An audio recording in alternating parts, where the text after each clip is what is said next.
네, 안녕하세요. 근황건축사입니다. 오늘은 기숙사 건축 기준에 대해서 이야기를 한번 해보려고 합니다. 저도 일반 기숙사 설계를 진행해 본 적이 있는데요. 일반 기숙사 건축 기준에 대해서 공부를 하면서 만든 자료를 바탕으로 일반 기숙사와 임대형 기숙사의 건축 기준에 대해서 이야기를 한번 해보도록 하겠습니다.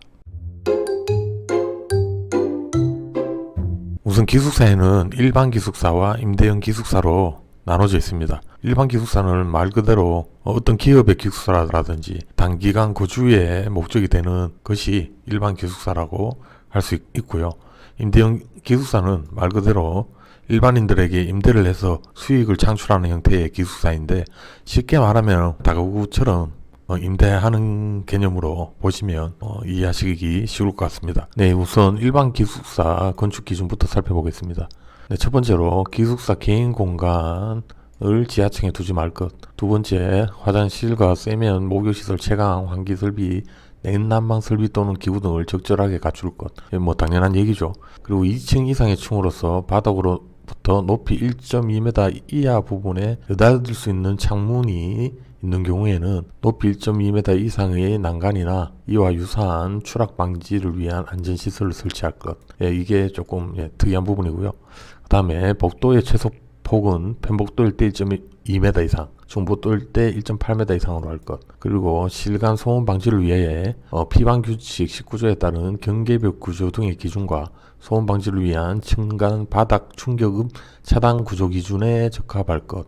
요 두 가지 기준에도 적합해야 된다는 얘기죠. 소음 방지를 위한 규정을 확인하려면 경계벽 기준과 바닥 구조 기준을 확인해 봐야겠습니다. 같이 보겠습니다.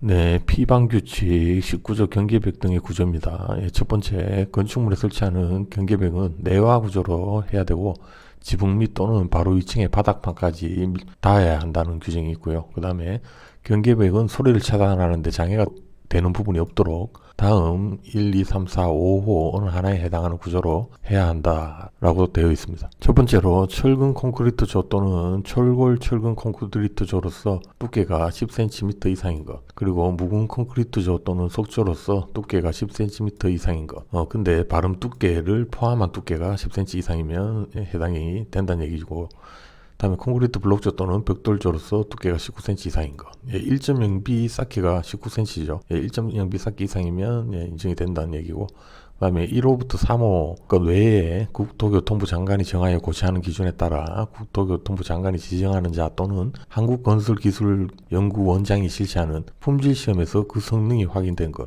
이런 경우에는 1, 2, 3호는 그냥 당연 인정입니다. 당연히 그냥 쓰면 인정이 되는 것이고, 이 부분은 별도 시험을 하고 별도의 품질시험 성적서 등이 첨부가 돼야 되겠죠. 다섯 번째, 마찬가지로 한국건설기술원장이 정한 인증 기준에 따라 인정한 것, 이 부분도 별도 인정 서류가 들어와야 인정이 되겠죠. 예. 다음, 소음 방지를 위한 층간 바닥 충격음 차단 구조 기준입니다. 표준 바닥 구조 1, 2, 3으로 구분되어 있고, 구조 형식과 슬라브 두께 등에 따라 완충제 및 마감 모르타르 두께가 기입되어 있습니다. 결론적으로 일반 기숙사는 경계벽 기준과 바닥 충격음 차단 구조 기준을 포함하여 앞서 봤던 5가지 기준에 만족해야 됩니다. 네, 다음은 기숙사 건축 기준 두 번째, 임대형 기숙사 건축 기준 살펴보겠습니다. 일반 기숙사 건축 기준 5가지에 똑같이 만족해야 된다라는 첫 번째 규정이고요. 그 다음에 개인 공간은 1인 1실을 기본으로 하고 최대 3인 1실을 넘지 않아야 한다.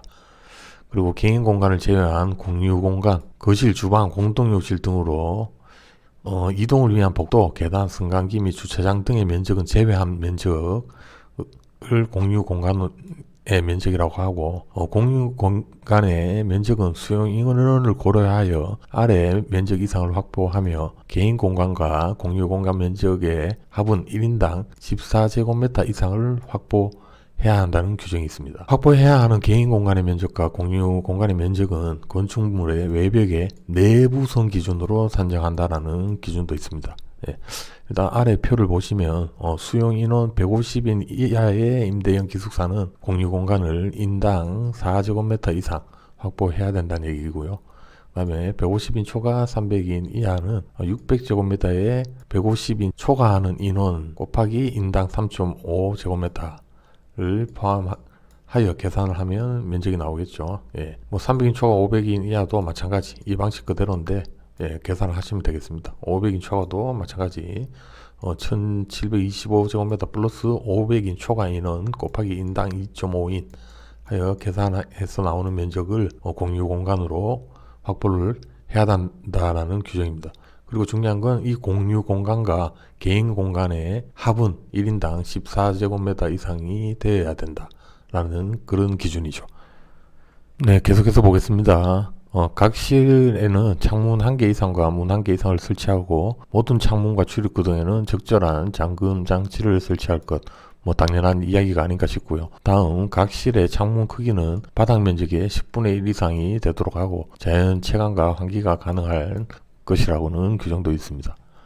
다음 개인 공간의 면적은 해당 실의 수용인은 1인당 최소 7제곱미터 이상을 확보해야 되고 다만 이와 별개로 개인 공간에 설치하는 욕실 면적은 2.5제곱미터 이상을 확보해야 한다. 확보해야 하는 욕실의 면적은 외벽의 내부선 기준으로 산정한다. 계속해서 내부선 기준으로 산정한다라는 기준이 계속해서 나옵니다. 개인 공간의 한 변의 길이는 2.2m 이상을 확보하고 건축물의 외벽의 내부선 기준으로 산정한다. 공유 공간으로서 거실, 주방 외에도 거주가 간의 공동생활 지원을 위한 다목적실, 취미실 등 공간을 갖추어야 된다. 그리고 공동욕실의 세면대와 화장실은 주택 거주 인원을 고려하여 분리 설치해야 한다라는 규정도 있습니다. 그리고 해당 건축물 내 임대형 기숙사 전체에 대해서 단일한 관리 주체에 의한 관리 운영 체계를 갖출 것이라는 규정도 있고요. 마지막으로 해당 건축물의 주차장 규모, 교통 여건 등을 고려해서 주변 지역이나 주차난 방지를 위해 임대 기간 동안의 자동차 소유 또는 주차에 관한 제한 사항들을 임차인 자격 요건으로 하여 운영을 해야 한다라는 이러한 규정도 있네요. 결론적으로 임대형 기숙사는 일반 기숙사 기준 5가지를 모두 만족하고 10가지 기준을 추가적으로 만족해야 됩니다. 이게 무슨 소리야?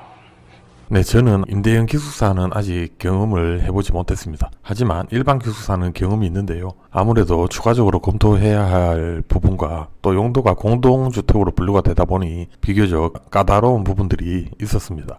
오늘은 일반 기숙사와 임대형 기숙사의 건축 기준에 대해서 이야기해봤습니다. 다음에 새로운 이야기로 찾아뵙겠습니다. 감사합니다.